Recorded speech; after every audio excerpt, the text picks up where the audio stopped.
দুই নেতা যেখানে আছে সেখানে তিস্তার যে আন্দোলন, তিস্তার যে মহাপরিকল্পনা, এবার তারেক রহমানের নেতৃত্বে যা বাস্তবায়ন হবে, এটা হলো প্রত্যাশার জায়গা থেকে আশা যে বিএনপি এদেশের রাষ্ট্রীয় ক্ষমতায় আসবে, আমাদের তিস্তা হবে। এই তিস্তা নদীর অববাহিকা এটা একটা পার্মানেন্ট স্থায়ী সমাধান দরকার। দীর্ঘদিনের আন্দোলন। 1979 সালে প্রেসিডেন্ট জিয়াউর রহমান এই যে তিস্তায় সর্বপ্রথম ব্যারেজ দেওয়ার উদ্যোগ নিয়েছিলেন। আমি আজকে দেখে আসছি তিস্তা নদীকে যেখানে ব্যারেজটা হচ্ছে ডালিয়া পয়েন্টে, ওইখানে প্রেসিডেন্ট জিয়াউর রহমান সাহেব 1979 সালে এই পরিকল্পনা গ্রহণ করেছিলেন। তখন সৌদি আরবের একটা আর্থিক সহযোগিতার মাধ্যমে পরবর্তী ধারাবাহিকতায় হুসেন মোহাম্মদ এরশাদ সহ অন্যান্য যারা রাষ্ট্রীয় ক্ষমতায় এসেছিলেন, দেশনেত্রী বেগম খালেদা জিয়া সহ এই ধারাবাহিকতাটা রক্ষা করেছে, এই ধারাবাহিকতা রক্ষা করেছে। এবং ওই ধারাবাহিকতার কারণে দেখেন উত্তরাঞ্চলের একটা সাইড নীলফামারী সহ ওই জেলার মানুষ উপকার পাচ্ছে। আমি সকাল থেকে দেখেছি। এর আগেও আমি 93 সালে এলাকায় এসেছিলাম, 93 সাল, তখন আমি ছাত্র রাজনীতি করি।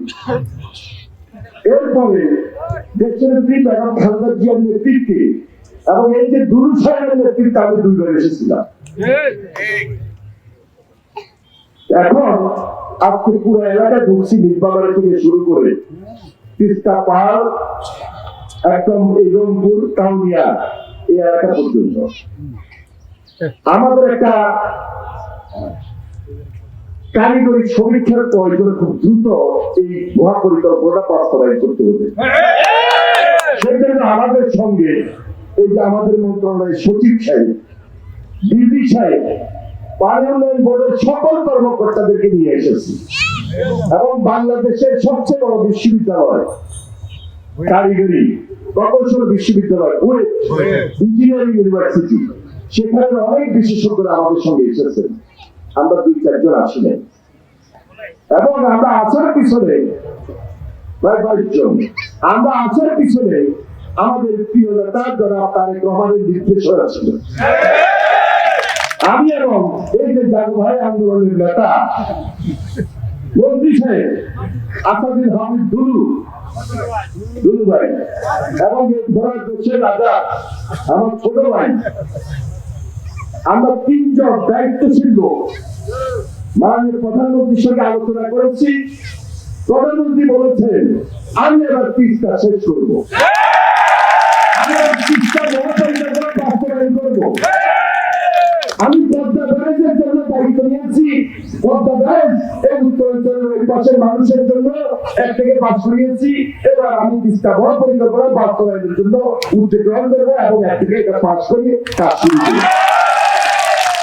দীর্ঘদিনের কষ্ট, দীর্ঘদিনের দুর্দশা আমার সহ্য হয় না, তাড়াতাড়ি করো।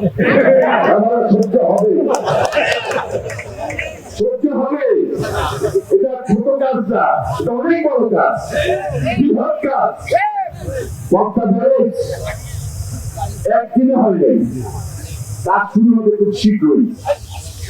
এই কাজটাও আপনাদের আন্দোলন, আপনাদের দাবির মুখে নির্বাচনের আগে তারেক রহমান সাহেব আপনাদের সঙ্গে প্রতিশ্রুতি দিয়েছে, কমিটমেন্ট করেছেন যে আমাদের সরকার নির্বাচিত হলে আমরা তিস্তা মহাপরিকল্পনা বাস্তবায়ন করব।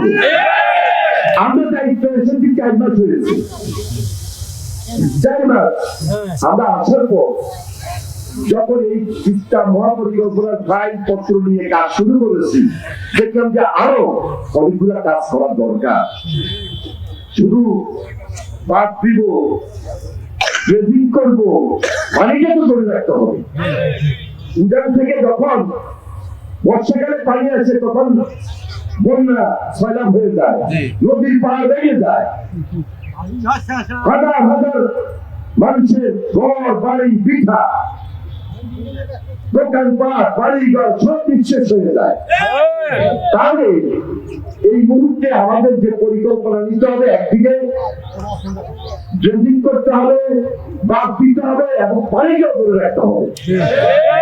আপনি মার্চ মাসে আছেন, এপ্রিল মার্চ এপ্রিল মে 3 মাসে পানি পাওয়া খুব কঠিন, বিশেষ করে মার্চ এবং এপ্রিল কোন পানি নাই, এখনই পানির অভাব। তাহলে মার্চ এপ্রিলে কি হয়? তাহলে এই পানিটা হাজার হাজার কোটি টাকা এখানে খরচ করে আমরা পরিকল্পনা করে মহাপরিকল্পনা বাস্তবায়ন করবো, এটা তো পানি ধরে রাখতে হবে। তাহলে বিশেষ কারিগরি সমীক্ষা আরো বেশি প্রয়োজন বিদায় আমরা একটু সময় নিচ্ছি।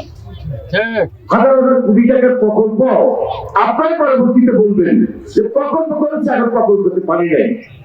তাহলে এই পানিটা ধরে রাখতে হবে।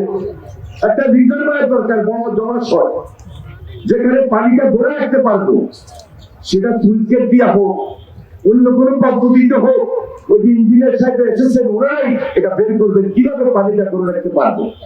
যেই পানিটা শুকনা মৌসুমে ধরে রেখে এই যে আমার খালে দিব, নদীতে দিব, যেখান থেকে আপনার আশেপাশের লোকজন একদিকে বাগান থেকে প্রতিরোধ হবে, আরেকদিকে আপনাদের এই নদী থেকে, খাল থেকে, ক্যানেল থেকে পানিটা আপনাদের জমিতে যাবে, তাছাড়া কৃষি উৎপাদন বৃদ্ধি পাবে, মাছের চাষ হবে এবং আপনার সম্পূর্ণ সুবিধাটুকু আপনারা পাবেন। আমরা ব্যস্ত আছি, আর ব্যস্ত আছি বলেই তারা কেবল নির্দেশে আমরা 3 জন দায়িত্বশীল মন্ত্রী আপনাদের মাঝে উপস্থিত হয়েছি। এটা শুধু লালমনিরহাটের সমস্যা না, এটা রংপুরের সমস্যা, কুড়িগ্রামের সমস্যা, গাইবান্ধার সমস্যা, আর দিকে নীলফামারীর সমস্যা, ঠাকুরগাঁওয়ের কিছু সমস্যা আছে। সবই নেই, সব মিলিয়ে 5টা 6টা জেলা আজকে তাকিয়ে আছে, আশায় খুব বেগে আছে যে তারেক রহমান সাহেব আসবে, প্রধানমন্ত্রীর দায়িত্ব নিবে, আর কখন আমাদের এই 3টা মহাপরিকল্পনা বাস্তবায়ন হবে। আজকে আপনাদের সামনে কথা দিচ্ছি, ইনশাআল্লাহ খুব শীঘ্রই এই 3টা মহাপরিকল্পনা বাস্তবায়ন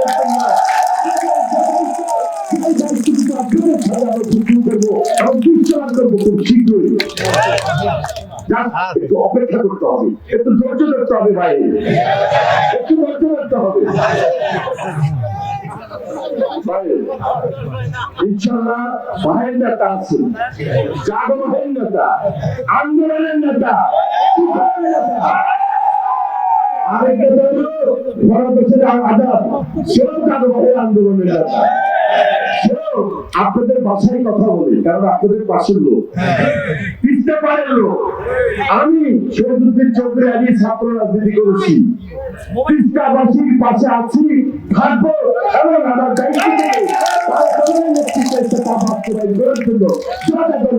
আপনাদের পক্ষে সে অবস্থান গ্রহণ করে